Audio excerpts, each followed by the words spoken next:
안녕하십니까. 7월 26일 화요일 말씀 묵상 함께 시작하겠습니다. 오늘도 주님께서 우리에게 베풀어 주신 그 구원의 기쁨이 충만한 하루 보내시기를 간절히 기도합니다.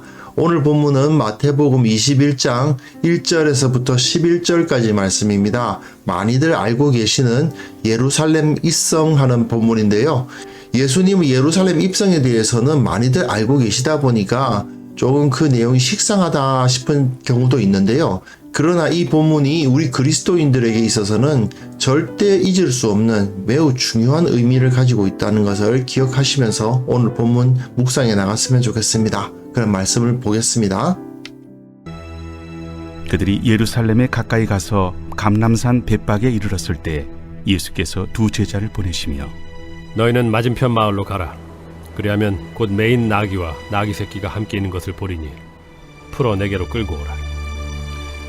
만일 누가 무슨 말을 하거든 주가 쓰시겠다 하라. 그리하면 즉시 보내리라. 이는 선지자를 통하여 하신 말씀을 이루려 하심이라. 시온 딸에게 이르기를 내 왕이 내게 임하나니 그는 겸손하여 나귀 곧 멍에 매는 짐승의 새끼를 닫도다 하라.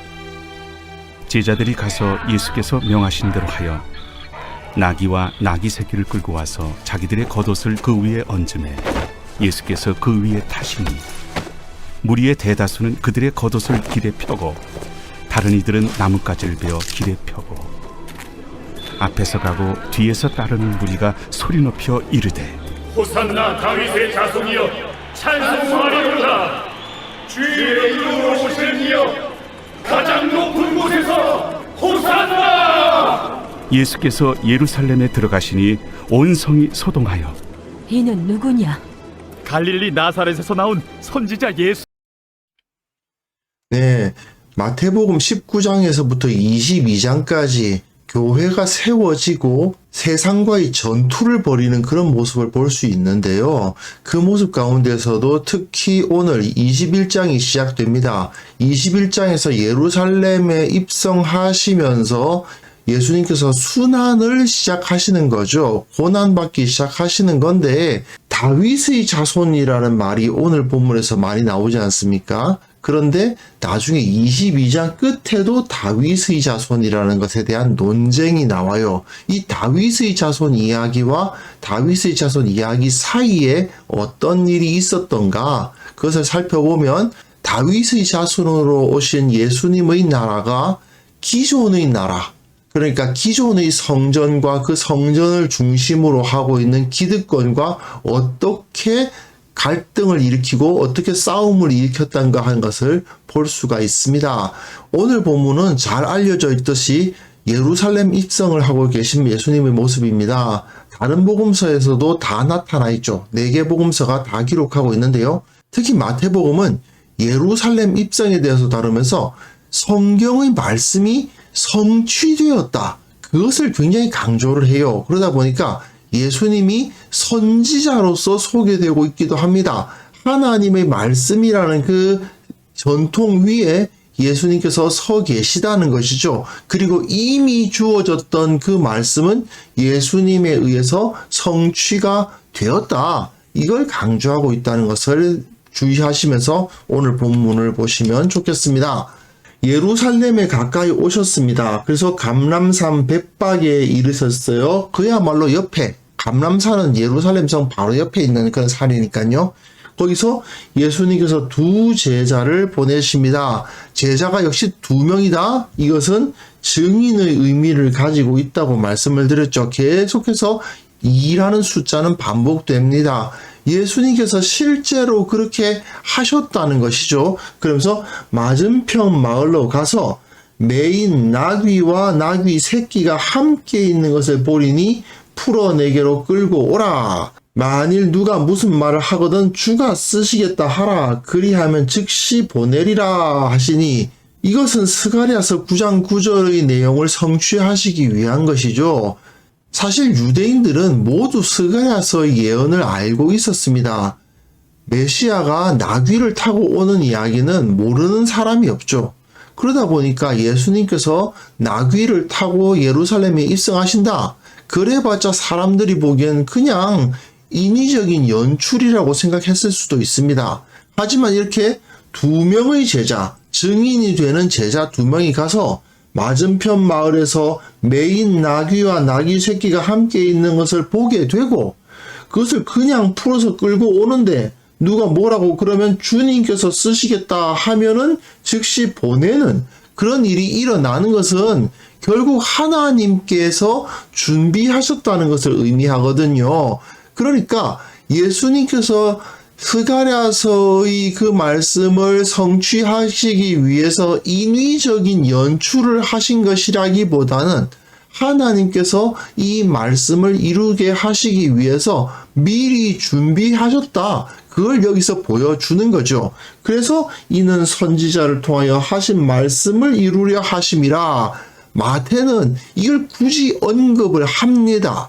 유대인들은 이 말씀을 이미 알고 있었음에도 불구하고 마태가 이것을 기록하고 있는 이유는 예수님께서 하나님의 말씀을 성취하시기 위해서 이렇게 나귀를 타고 예루살렘으로 입성하셨다. 이 말을 하는 거죠. 그 다음 본문 보시면요. 또다시 마태가 말씀의 성취에 대해서 이야기하고 있어요.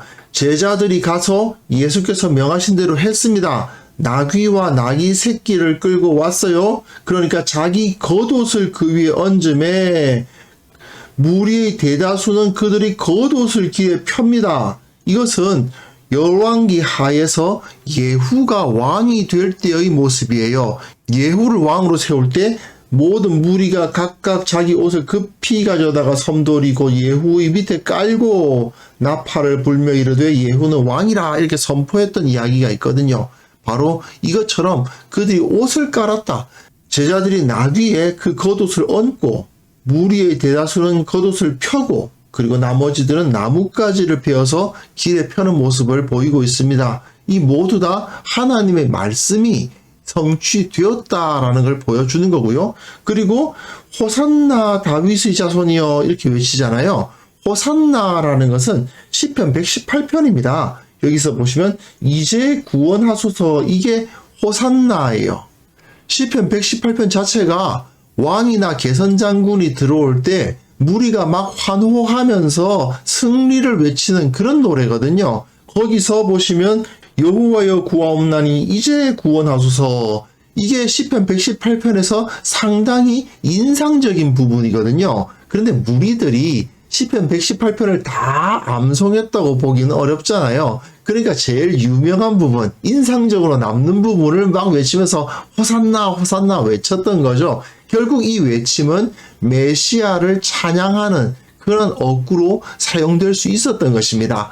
결국은 예수님이 다윗의 자손이시다, 메시아시다 하는 것을 사람들이 고백하고 있었다. 그런데 그 고백이 모두 다 미리 기록되어 있는 열왕기의 말씀과 시편의 말씀을 성취하는 형태로 이루어지고 있었다. 이걸 마태가 이야기하고 있는 거예요.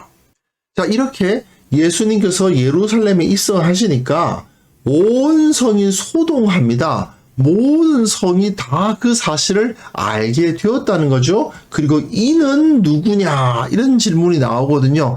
이는 누구냐? 이것은 사실 예수님이 누구시냐라는 질문이고 예수님이 어떤 분으로서 여기에 임재하셨는가를 묻는 것인데 문제는 무리가 말을 해요.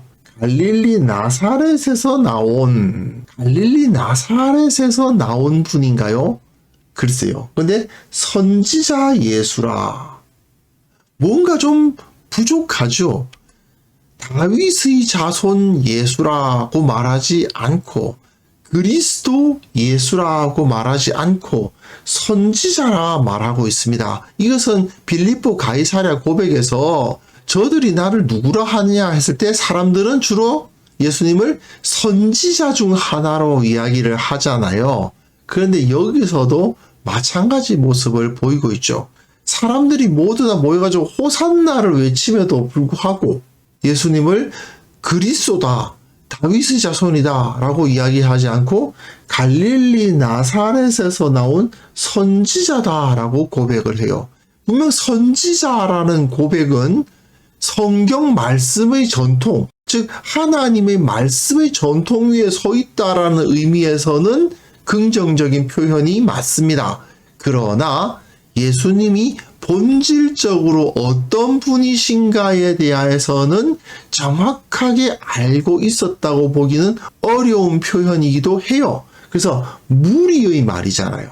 제자들의 말이 아니고, 물론 하나님의 말씀을 전하는 사역 위에 서시고 말씀에 순종하시고 그 예언을 성취하신 분이시다. 이건 맞는 말인데, 그래서 선지자라고 표현한다는 것은 어느 정도 맞긴 하지만 무리들은 그 말씀을 온전히 이해하지 못하는 것 같은 그런 모습이 여기서 나타나고 있습니다. 어쨌든 마태는 말씀이 성취되었다고 이야기하고 있어요. 말씀이 성취되었다? 이것은 하나님께서 그 약속을 지키셨다는 말이죠. 하나님은 자기 백성들에게 신실하게 약속을 지키셨다는 겁니다. 그런데도 불구하고 백성들은 그 말씀을 하나님께서 신실하게 지키셨음에도 불구하고 그 말씀의 의미를 제대로 알지 못했다. 어느 정도 알기는 했지만 좀 부족하게, 어딘가 좀 아쉽게 오해하고 있었다라는 것이 여기서 나타납니다. 호산나 찬양으로 맞이했으면 그리스도다, 다윗의 자손이다라고 알아야 되는데 말로는 호산나를 외치는데 저분이 그리스도다라고 깨닫지는 못하는 그런 묘한 모습을 보이고 있는 거죠. 모든 복음서가 다 무리와 제자를 딱 구분하지 않습니까? 그리고 무리가 아닌 제자의 길을 걸어야 된다, 이렇게 말하고 있죠. 무리들은 예수님이 어떤 분이신지 피상적으로 깊이 알지 못했다는 것이 여기서 잘 나타납니다. 물론 좀 더 읽어가다 보면 제자들은 대단히 나았냐, 알고 있다고는 하지만 정작 예수님을 따르지는 못하고 다 도망갔잖아요. 결국 예수님께서는 그 사역을 무리들의 도움도 얻지 못하시고 제자들도 별 도움 안 됐고 결국은 혼자서 모든 일을 감당하셨다 하는 것을 우리는 기억할 필요는 있겠습니다. 결국 우리 주님은 하나님의 말씀을 성취하는 데 있어서 짐을 홀로 지고 가신 거예요. 아무도 안 도와주지만 그럼에도 주님은 홀로 그 약속을 이루시고 그 약속을 실현하신 것입니다. 그렇기 때문에 우리 그리스도의 제자들은 예수님께서 그 나라를 세우시는 사역을 완성하셨기 때문에 그때 우리가 전혀 도움이 되지 못했다는 사실을 절대로 잊어서는 안 됩니다. 그 이후에라도 최선을 다해서 주님을 보조하겠다는 마음을 가지고 우리의 삶을 살아가게 되는 거죠. 비록 예수님께서 십자가 지시는 그때에는 정말 털끝만큼도 도와드리지 못했지만 이제는 주님의 남은 고난을 내 육체에 채우겠노라는 그 고백을 하면서 무리들은 예수님을 온전히 알지 못했지만 그리고 주님께 호산나를 외쳤던 그 자들이 또 예수님을 십자가에 못 박으라고 외쳤지만 우리는 이제 다시는 그런 일이 없으리라는 그 마음으로 주님을 섬기게 되는 것입니다. 우리가 주님을 기억하고 사랑하는 마음으로 하루를 지내야 되겠습니다. 우리를 위해서 약속을 성취하신 주님, 아무도 도와주지 않지만 그 백성들은 전혀 하나님께 그 약속을 지키지 않았지만 주님께서는 홀로 그 약속을 지키셨다는 사실을 기억하면서 감사하고 기뻐하고 찬송하고 이제 다시는 주님 앞에 그 약속을 어기지 않는 그러한 참된 제자로서의 삶을 살아가겠다고 결단하는 시간이 되었으면 합니다. 함께 기도했으면 좋겠습니다.